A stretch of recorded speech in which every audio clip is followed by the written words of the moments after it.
ভূত কি হয় আমি তা জানি না, তবে আমার সাথে অনেক ঘটনা ঘটেছে। আমি জানি না এটা ভূত কি বডির সমস্যা। আরো ছোটবেলায় যেমন টিভি শো দেখে কতটা ভয় পেতাম আমি, সেই বিষয় নিয়ে আমি আজকে কথা বলবো তোমাদের সাথে। হে বন্ধুরা, আমার নাম সৌরভ আর তোমরা দেখছো দ্য বং অ্যানিমেটর।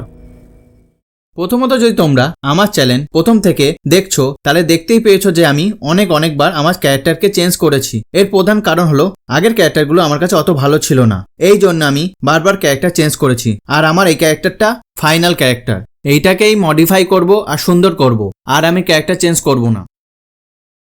এবার শুরু করা যাক আসল বিষয় নিয়ে। ভূত কি? ভূত আসলে কি জিনিস আমি জানি না। তোমাদের মধ্যে কতজন ভূতকে বিশ্বাস করো অথবা করো না। আমি পার্সোনালি ভূতের উপরে বিশ্বাস করি না, তবে আমি এইটা বলবো না যে 100% ভূত নেই, কারণ ভগবান আর ভূত দুটোই রহস্যময় জিনিস। কেউ 100% বলতে পারবে না এরা আছে বা নেই। তোমাদের মধ্যে কেউ কোনোদিনও প্যারানর্মাল অ্যাক্টিভিটির বই তো দেখেইছো। একটি বাড়িতে একটা ছোট বাচ্চা আর তার মা বাবা অন্য ঘরের মধ্যে, হঠাৎ করে ওই বাচ্চাটার ঘর থেকে কি সব শব্দ আওয়াজ আসতে থাকে। এবার জোরে একটা দরজার আওয়াজ হয়, সব জেগে ওঠে। বাচ্চাটার মা বাবা তার ঘরে গিয়ে দেখে যে বাচ্চাটা ঠিক আছে। এর কোনো অর্থ আছে কি একটা ছোট বাচ্চাকে অন্য ঘরে রাখার? এইগুলো হলো গল্পগুলোকে আরো মজা করে তোলবার জন্য বানানো হয়, সবাই জানে। তবে আমাদের এই দেশে কি ভূতের গল্পের অভাব আছে নাকি? একদম না। আমাদের এই বাংলায় এত ঢেলে ঢেলে যে ভূতের গল্প আছে ভাবাই যায় না। যখন আমি ছোট ছিলাম সনি আটে একটা শো হতো, কি নাম যেন, আই থিঙ্ক আহাট বলে একটা শো হতো। যখন আমি এই শোটা দেখতাম খুবই ভয় লাগতো আমার। ভয় লাগার কারণে আমি রাত্রিবেলায় একা বাথরুমে যেতে পারতাম না। যদি একা যেতাম তাড়াতাড়ি বাথরুম করে ছুটে চলে আসতাম আর খাটের উপরে উঠে যেতাম। ওইসব কি দিন ছিল। অনেকে বলে আবার মানুষ যদি স্বাভাবিকভাবে মৃত্যু না হয় তারা নাকি ভূত হয়ে যায়। যদি কেউ অ্যাক্সিডেন্ট করে মারা যায় তারা নাকি ঘুরে বেড়ায়, মানুষকে ভয় দেখায় রাতের বেলায়, গাছের উপরে সাদা কাপড় পরে বসে থাকে। তবে আমি এইসবে বিশ্বাস করি না। এইসব বিশ্বাস করার মতন কিছুই না, এইসব হাস্যকর। যদি মানুষ এইসব ভাবে তাহলে আমি তাদের বলি এটা হতেও পারে, না হতে পারে। মৃত্যুর পরে মানুষের কি হয় এটা একটি মিস্টেরি, কেউ জানে না। তবে অনেকে বলে যে যমরাজ আসে আর তাকে নিয়ে যায় যমলোকে।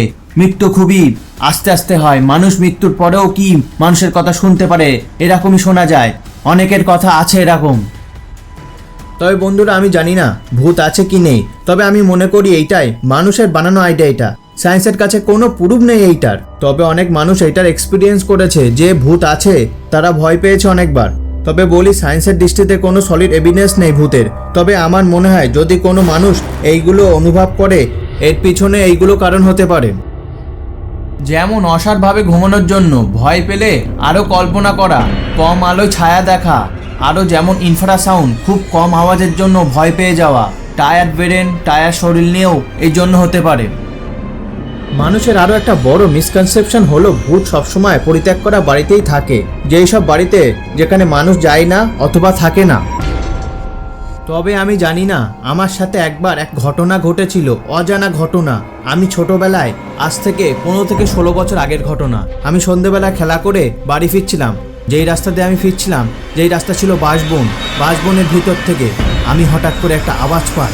আওয়াজ পেয়ে ভয় পেয়ে গেছি আমি। কি একটা আওয়াজ ছুটে আসছে আমার দিকে। আমি তাই দেখে ভয় পেয়ে আমি বাড়ি চলে আসলাম। আমি জানি না ওইটা কি ছিল, তবে কিছু একটা ছিল। এই বিষয়টা নিয়ে আমি পুরো একটা ভিডিও বানিয়েছি। তোমরা যদি দেখতে চাও অবশ্যই দেখো, উপরে আই বাটনে ক্লিক করো আর দেখো পুরো ভিডিওটা।